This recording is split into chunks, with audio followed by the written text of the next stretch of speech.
I'm Anna. I'm Ben. We're out to say welcome to our channel. Today we're watching Neko Monogatari, Season 1, Episode 2. I'm almost at the end of my Monogatari book. I started, obviously, with Bake Episode 1, and I'm going to be ending it here with the second episode of Neko. Where are you at? I feel like now I'm, really interested by the fact that you didn't just fill a whole notebook just with Bake. Yeah. Yeah, that's really interesting that you have, even Kizu in there. Yeah, it's kind of heartbreaking, though. I wish it was all contained in one book for every Monogatari You know what bit. it is, though? I feel like there's quite a bit of shows out there that have almost downtime during the episode itself, that makes it easier for you to maybe write down some things, like either dialogue maybe doesn't... I feel like we've talked about it for this show, that dialogue is we have banter. Yeah. It's rapid back and forth happening in both visuals on the screen to characters interacting with each other. It's very dynamic. It's hard to get anything written down when you're still trying to pay attention to what is on the screen. I agree with that. Any thoughts going into the episode? Yes, I do have some thoughts. So we had a lot of discussion points for Neko Monogatari episode 1 about kind of watch order and themes and dialogue pieces, character interactions that maybe meant more to us, or we could look through a certain lens at because of watching Nisei before watching this. Even though we were only on the first episode of Neko Monogatari, it was prevalent. There were things that were whoa to us and discussion points. And I feel like I thought of one that I hadn't thought of at the time of discussing the first episode. And that is kind of, it's not the last moment in Nisei Monogatari, but it's almost like one of Senjugahara's kind of last giant moments in the series. And that is kind of the defeat of Kaiki, if you will. And she has a line to Araragi about how she probably would have fallen for anyone that had rescued her or protected her or been the knight for her in the way that Araragi had, but she's glad that it was him. And in Nisei, we also have a lot of lines from her in regard to her reverence of Hanakawa, her almost maybe fear of Hanakawa stealing her man, or jokes Hanakawa would make, if you don't do this, I'm gonna steal Araragi, And then we start Neko Monogatari off with Araragi bringing up to us almost that same happenstance idea of their relationship, both separately as individuals. They're bringing forward dialogue that brings up the fact that, is this a conversation point about, did we go against fate here? Araragi was on a path of having a crush on Hanakawa, who we know very much likes him back, and then that gets disrupted. And we have Senjugahara painting Araragi as a happenstance into her life as well. It didn't have to be him, but she's glad that it was. And whether it's true or not, if they believe that they've gone against fate here, I think that that's pretty interesting kind of theme through line where we have both individuals putting that idea forward. Interesting. All right. You ready? Yeah. I don't have anything. I'm sorry. Sweet. We're about to see Black Hanakawa. Has to be. Shinobu. This could be one of our first times back after everything. This is so cool to see, man. Do we have donuts? Please tell me we have donuts.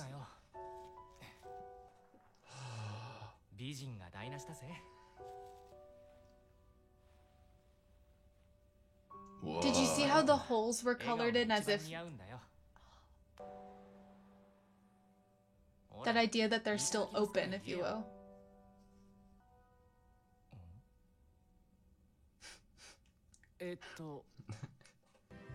I'm loving the intro. I would say one of the biggest surprises in this series in terms of watching the different entries into it has been what is Araragi and Shinobu's actual dynamic and relationship.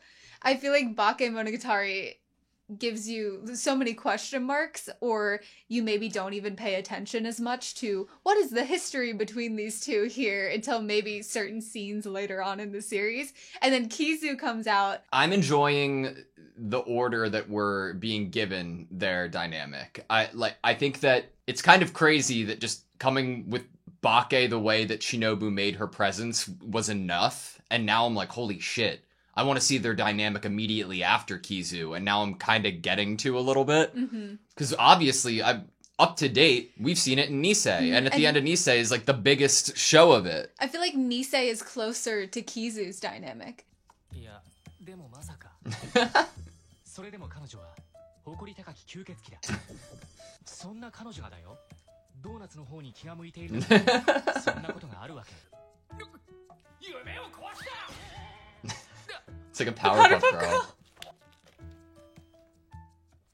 Golden chocolate. Oh my god. I wonder if there was some sale on the donuts.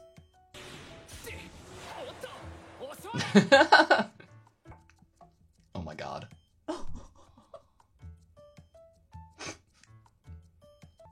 Wait. Okay. Are you relating to this a little bit? If we ever get another dog, we are naming it Kiss Shot. I don't think we could handle another dog. You'll have to go back and get more.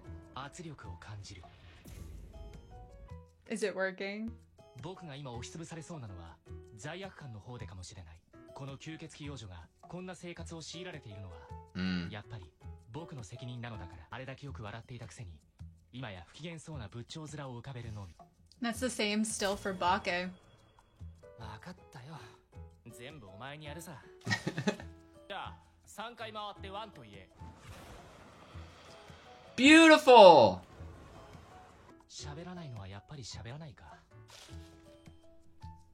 食べ。こ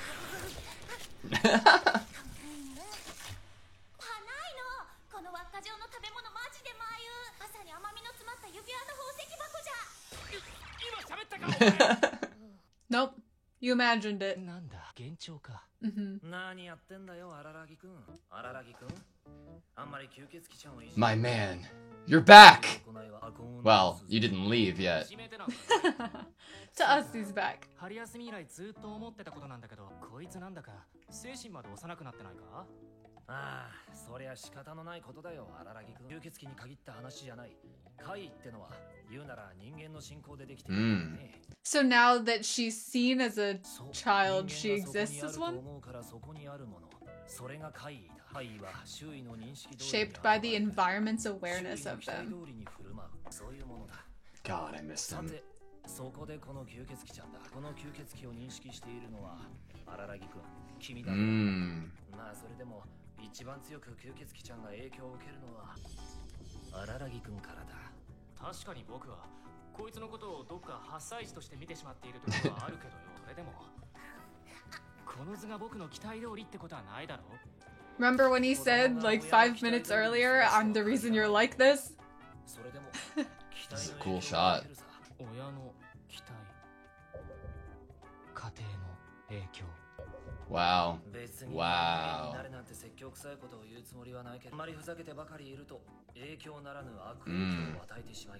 Your influence could end up being a negative one. さておき、アララギ君。最前ちらっと話題に上がったけれど、委員長ちゃんは元気かい？あ？どうって？ Don't tell anybody, Araragi. 本当に？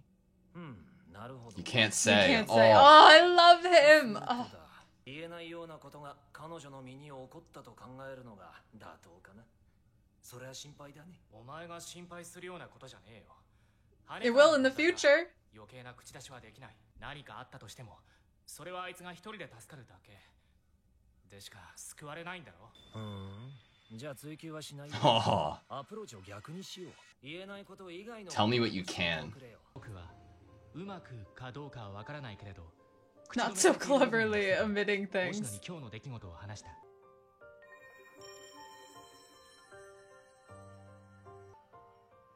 Oh my god. アララギ君、まさかそれは銀色の尾のない猫じゃなかっただろうね。 I have chills. Me too. Now onto the main topic. 触り猫。 The cursed cat. 食肉目猫科の哺乳類。触り猫は今僕がこの町において収集している。 Look at his 3 in one chair. ちょっと待て星野。 So it's one of the oddities that he came here chasing, if you will. 僕もそう思うよ。 We have a better idea of why he would be here in the first place now. 荒木君、委員長ちゃんは普通じゃないだろう。取り立てて猫はまずいだろう。あの委員長ちゃんに触り猫はドンピシャだ。じゃあ荒木君、ここは手っ取り早く二手に分かれようか。僕は君たちが埋めたという白い猫を掘り起こしに行くよ。その代わり荒木君には別の重要な役割を担ってもらう。言ったろ。だから二手に分かれるんだよ。今から委員長ちゃんの家を訪ねるんだよ。そして実 She's 際に safe. 顔を見ながら目を見ながら話をして Her eyes 彼 when 女 you の無事 do. を確認してくる。 Oh, nice. やれやれ、なんか大変なことになってきたな。こんな時間に家を訪ねてどうやって羽川に会うんだよ。 We do know she's sometimes out at strange hours. Wow. Oh, shit. Go to her house and make sure she's safe. He knew that she might not be home. He knew. 羽川。あれ、でも羽川なのか。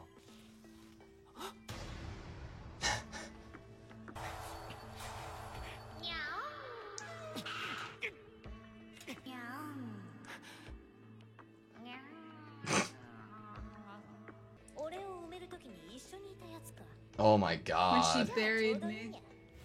俺にゃ全然わからにゃいが友達同士ってのは助け合うもんにゃんだろ。そういうわけでこいつらのことあとは任せる。 Clean this mess up for her. Oh! The parents. Holy shit. We know that they were hospitalized, right? そうそう。そいつらはご主人の両親って。 Oh my god. 友達、お前が適当に処分してやっといてくれ。 Using any method. And obviously he would take them to the hospital. いいぞ。 Is it obvious? Like, that's what he does, but he also knows what they did to her. おい、待てよ。 But he also knows, look at the eyes. This isn't. 待てとかよ。 Oh my god. にゃんでもかんでもご主人に期待してんじゃねえよボケが。お前らがそんにゃんだからご主人がこんにゃんにゃんだろうが。 Oh!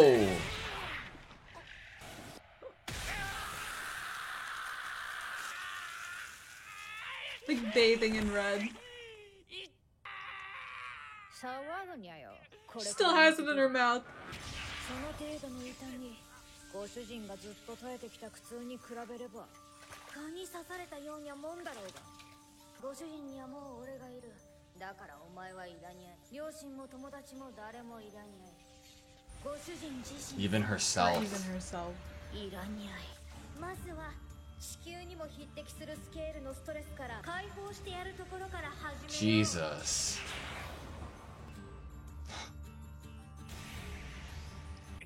羽川。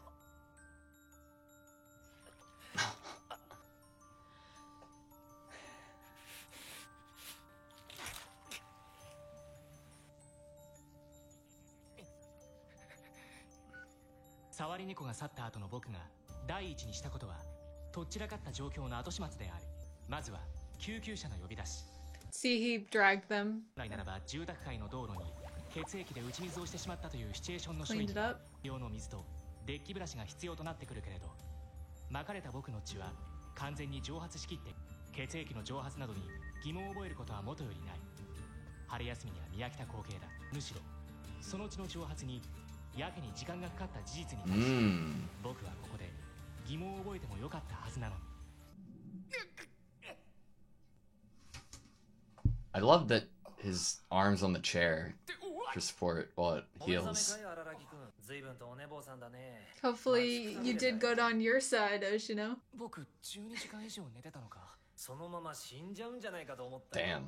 おい、星野、羽川が。ああ、分かってる分かってる。どういうことだ、星野。だいたいどうしてこんな時間にあいつが起きてたんだよ。いやいや。 He thought you were gonna die, bro. ひどかったからね。吸血鬼ちゃんにはちょいと協力してもらってたのさ。君たちはつながりすぎるほどにつながっているからさ。回復力についても連動している。したがって距離が近ければ The 近いほど closer you その are スキ to ルは each 強度を other. 増すのさ。 No shadow. いや、今の荒木くんの不死力ならば相当の負傷にまで耐えられるはずだ。致命傷以外ならば瞬時に回復するくらいだ。だけどこの場合相手が悪かった。 Oh. 相手というか相性かな。相性が悪かった。 Bad matchup. 触り猫はダメだ。荒木くん、エナジードレインってわかるかな。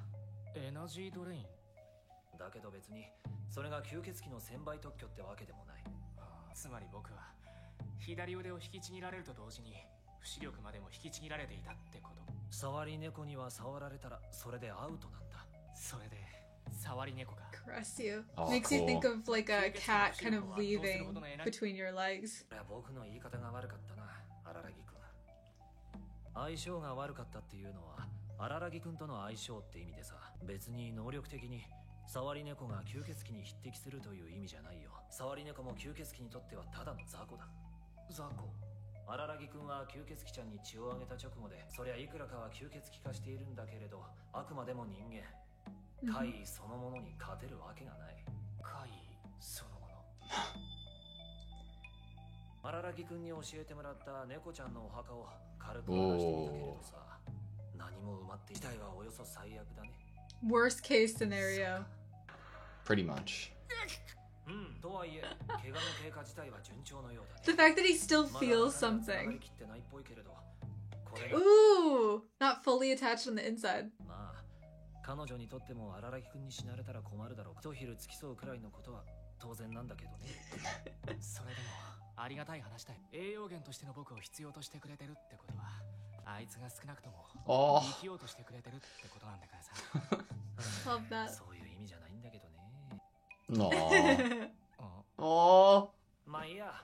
じゃあ荒木くん、お家の人が I miss Oshino so I much, man. know! He's like the best guy ever to 随 exist. 分と振動していたみたいだけど、 Jesus. 多分全部カレンと月日からだ。委員長ちゃんと違って心配してくれる。 You have a family that would worry about you.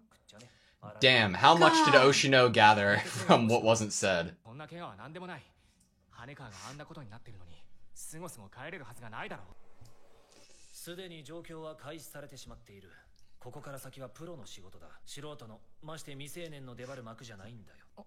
And someone who's basically a 僕は human. この通りのお調子者だから、そんな風には見えないだろうけどさ。荒木くんにそんなひどい怪我をさせてしまったことを悪いと思ってるんだぜ。バランサー失格だよ。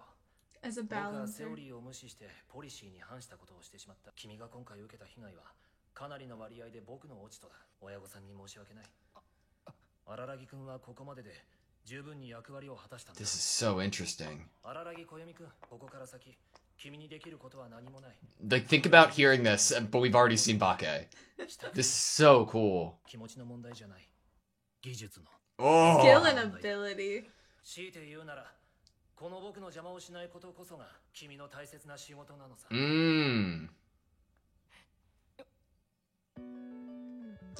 We know he's What? prone to doing things even though people tell him not to.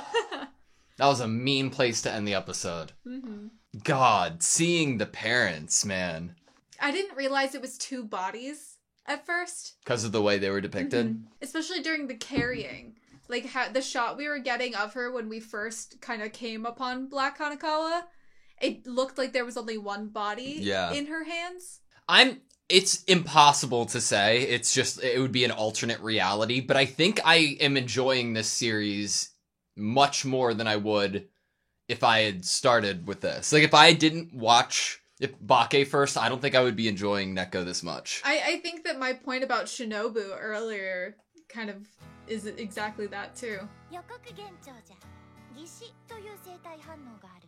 Feigning 偽の死で death. はなくもどきの死と書いて I grant all my master's wishes. つまり人間が熊に会うたら死んだふりをするみたいなものか。 She's keeping the donuts away from Shinobu. 怪異に会うたら死ぬ前振りじゃな。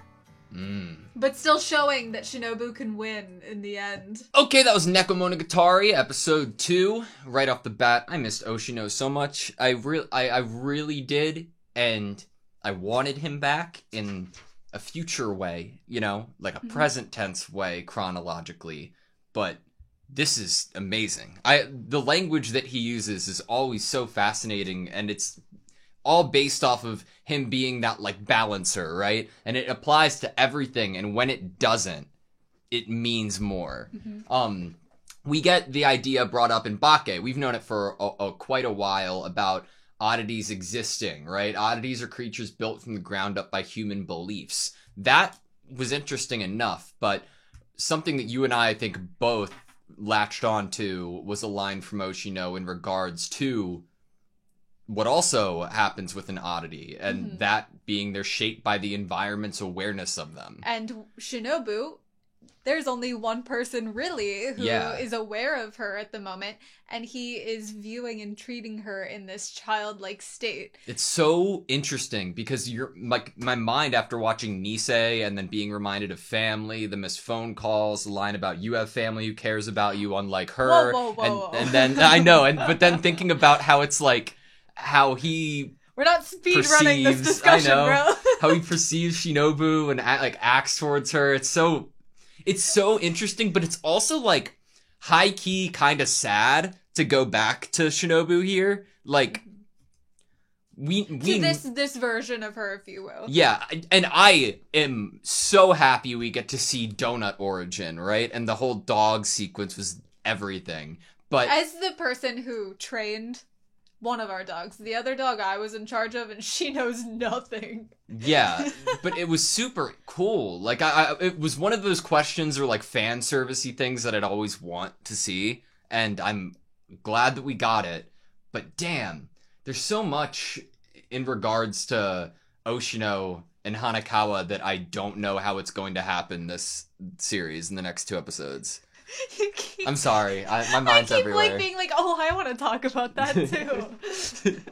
Okay. Yeah. So let me kind of sift through some of the things that you have brought up here. All of the gold nuggets that are in there.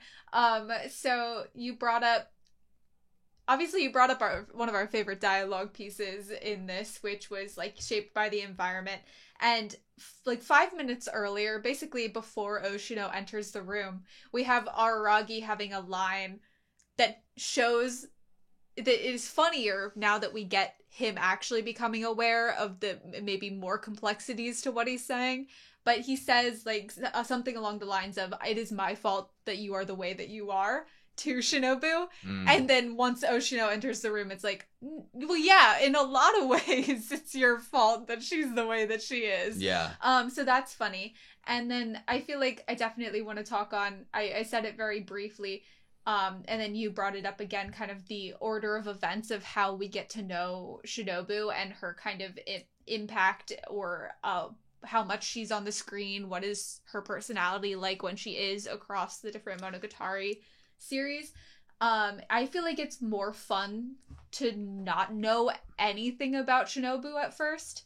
Like that's what I was trying from a perspective of like, I'm not aware what it would be like to watch it in chronological order. So like maybe I would have changed my mind there if I knew what it was like to wipe my brain and then see it like that. Maybe I'd be saying something different. But at the moment, I think that it's incredibly rewarding to get nothing about her, where she feels elusive, mysterious, very oddity.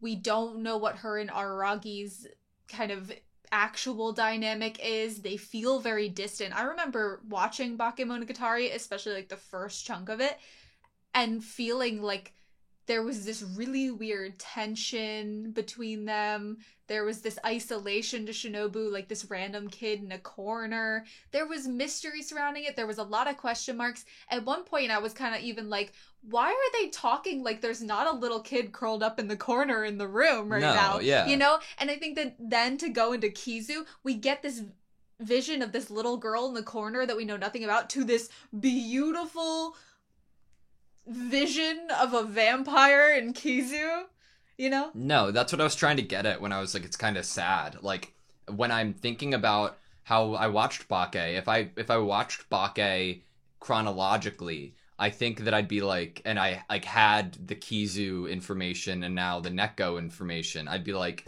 man, like in hindsight, right, knowing what's to come and how close and the progress Shinobu and Araragi have, I'm like, man, Shinobu's just sitting there, and like all of Bake too, and like we get lines from Sengoku about like, yeah, this like she's staring at me and she like this little girl is just staring at me there, and to just think about how my perspective would have shifted and changed going the other way. I'm super I'm happy that we were watching it in this order for sure. I feel like someone could make the argument, well, why wouldn't you watch Neko right after Kizu in terms of like, okay, yeah, like we go to Nisei, which is basically future Shinobu Araragi relationship, and then we go back to Neko, which is even further in the past in terms of their dynamic and relationship. And you could make the argument that, you know, maybe Nisei should have been after this in terms of, you know, kind of going back TLDR chronological shit, yeah, for sure. In terms of Shinobu. Yeah. But I feel like we've already talked a lot since the first episode of Neko about the things that are in it in terms of themes that are really also very prevalent in Nisei Monogatari that feel like they're completely creating this amazing segue of theme into one part of Monogatari to another.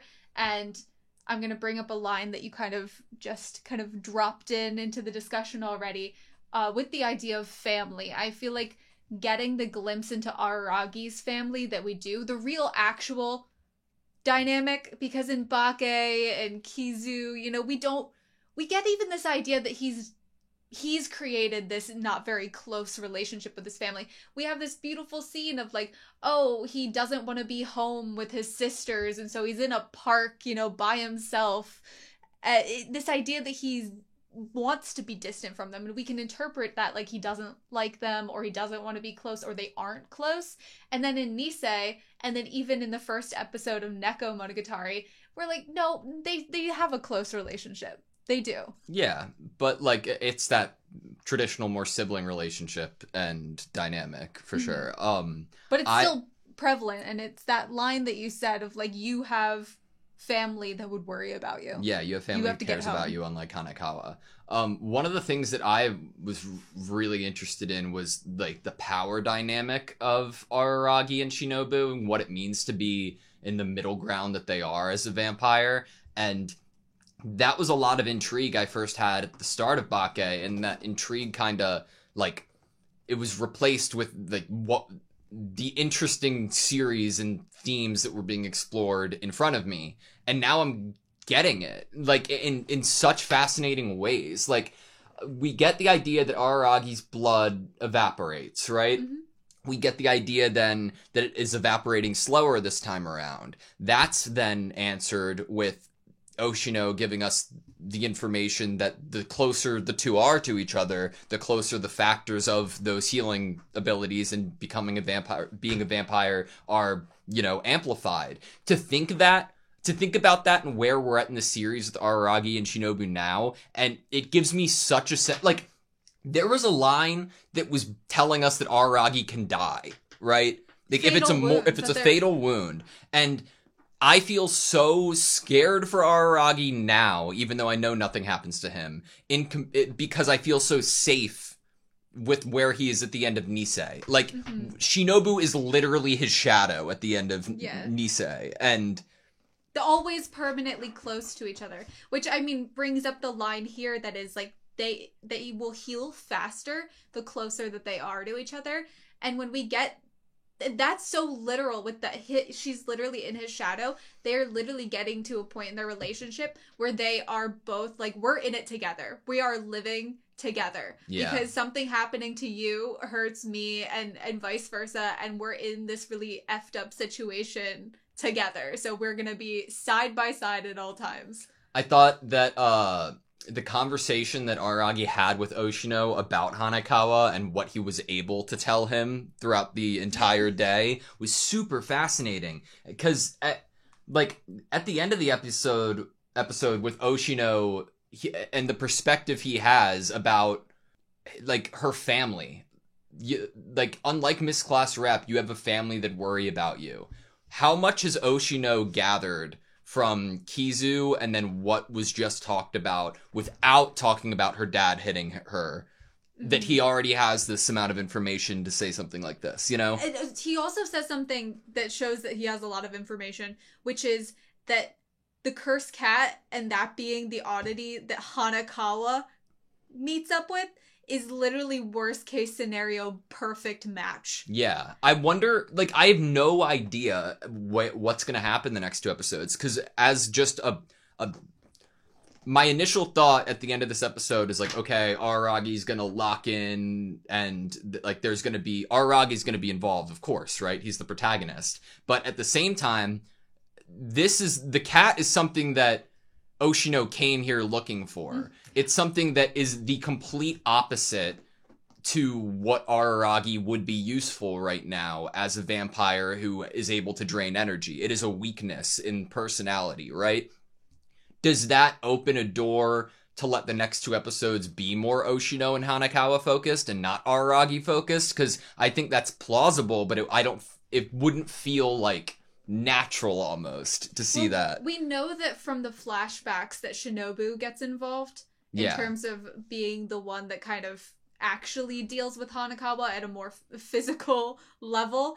But we also know Aragi as a character is one that is not going to sit down or when someone else is like, please don't talk to so-and-so about this, or please don't get involved. Mainly getting involved. Obviously, he still talks to Oshino, but he keeps secrets in the conversation. But the idea of like, don't get involved with this, he's gonna want to get involved even if someone tells him not to. That's just very him coded. I wanted to bring up, since we've brought up like a little bit about like, oh, how does Oshino kind of know and pick up on the things that he does? He's not psychic from whatever we can tell. So obviously he's very intuitive and he can kind of get things from expressions that people make or what they don't say, you know? But what is the information network of the exorcists, you know? What is the information network like? I love that in this episode, especially because we get Kaiki and then mainly Yotsugi and Yozuru, the idea that they came here with a purpose. Like, Yotsugi and Yozuru came here for the Phoenix. Oshino came here. There were specific oddities that are the reason that he was here to deal with in the first place as the balancer. And I love getting kind of more context to why he was even here in the first place, because then it also helps with more context of, obviously, I knew that the reason he left is because there wasn't anything else for him to do here. But then it really does kind of solidify that thought for me, that there were other places that he thought the job was finished here, to the fact that he even like wrote in some official notice that Shinobu and Aragi weren't going to be an issue and to not bother them, basically, for the exorcists to abide by. But then he goes off because obviously there's, in his information network, there's another job out there. There's an oddity in another city that he's going to deal with, some balance he's going to achieve somewhere else. Yeah. Man, like, I'm clicking through Bake Monogatari right now, and like Tsubasa Cat, and like what you were, I think, referencing in Shinobu's, and then thinking about like how, I wonder, if I had to take a guess, the order that we're watching it in is the order that it was released. I think.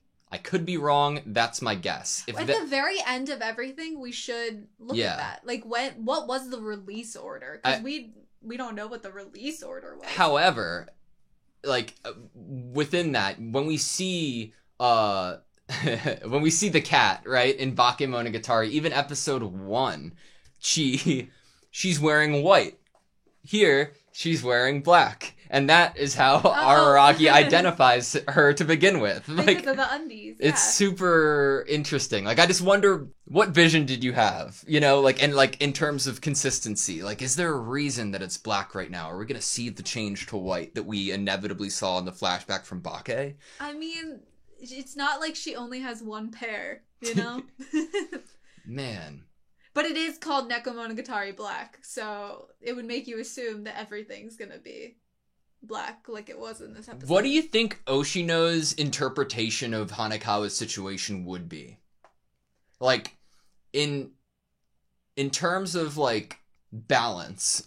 Like, it's objectively bad and wrong for Hanakawa to be in the circumstance that she's in. But what does Oshino do with that? Like, Okay. you're just focused on the oddity, correct? I feel How does like- that transcend? I feel like you If it can get a does. lot of information from someone if they say that there are things that this person told you in confidence that you can't tell an adult figure.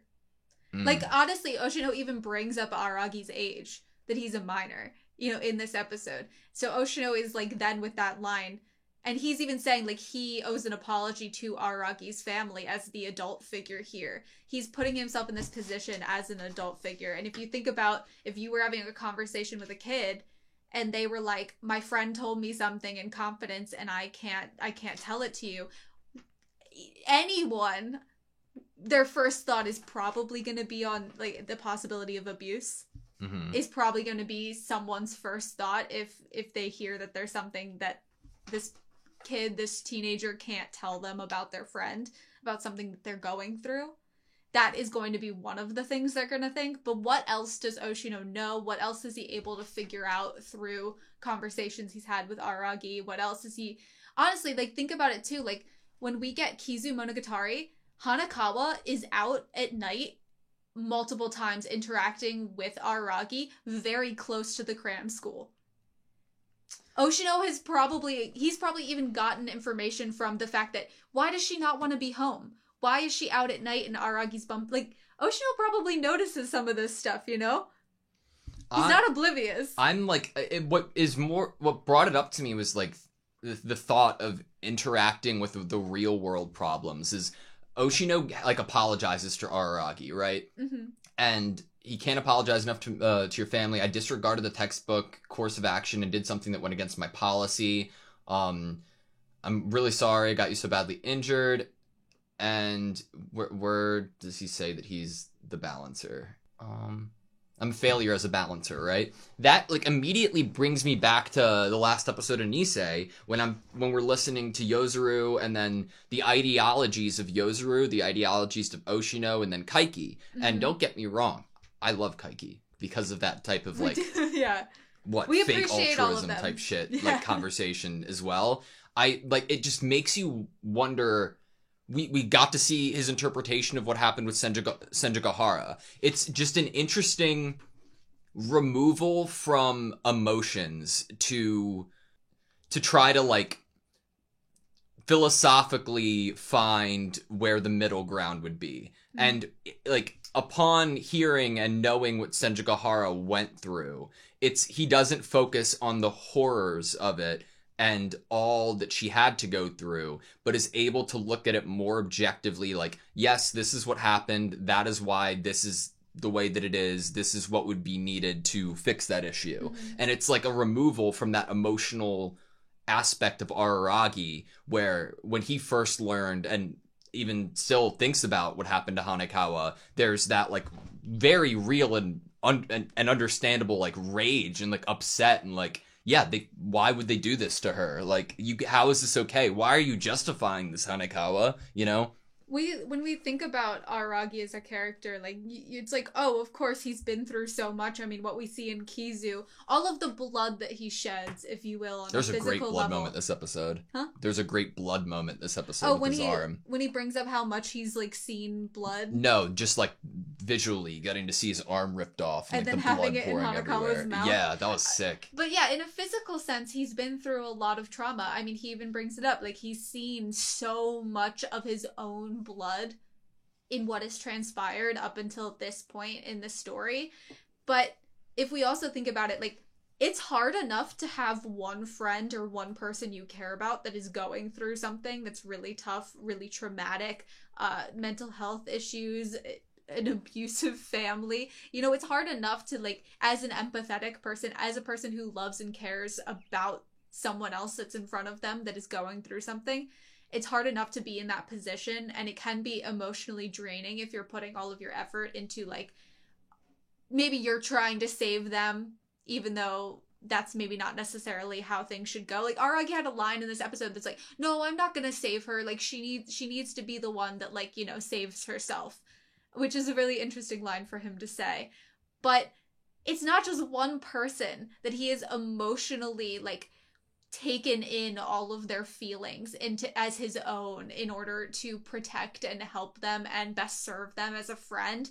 Like, Bakemonogatari was just person after person of him, like, opening himself up to and taking in their trauma and respecting them, protecting them to the best of his ability, being empathetic. Like, he needs a long nap.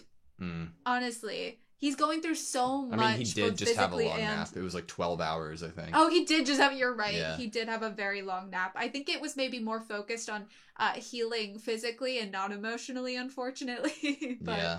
it didn't even, the shoulder tap, the fact that it still hurt, like, as a viewer, I was not expecting that. Because once I see that it looks like his arm is completely attached, I'm like, okay, healing on the inside, you know? We're perfectly healed now, but no. You're pulling up the ripping up the arm bit. It's really cool. Like, I feel like there's just such a... It's really difficult because I would love to bring up, like, visual comparisons right now, but I don't have all of the Bake episodes anymore on this computer, and Crunchyroll sucks, and it's also missing some of the episodes. And one of my points that I had written down that I wanted to talk about is that the entire scene with Hanekawa this episode felt like you could have stitched it into Bakemonogatari's dealing with Hanekawa's episodes visually, and you wouldn't be able to tell the difference. It felt like the way that they depicted, like, the darkness of the scenario, but also, like, the animation felt one for one almost, and in a completely different series. And I know that it's consistently great animation, but there was something to, like, the vibe that it felt very reminiscent, almost identical, you know? Like you would have done them at the same time. The only thing I have left is Powerpuff Girl. That was pretty cool. Oh, that was hilarious. Yeah, that was good.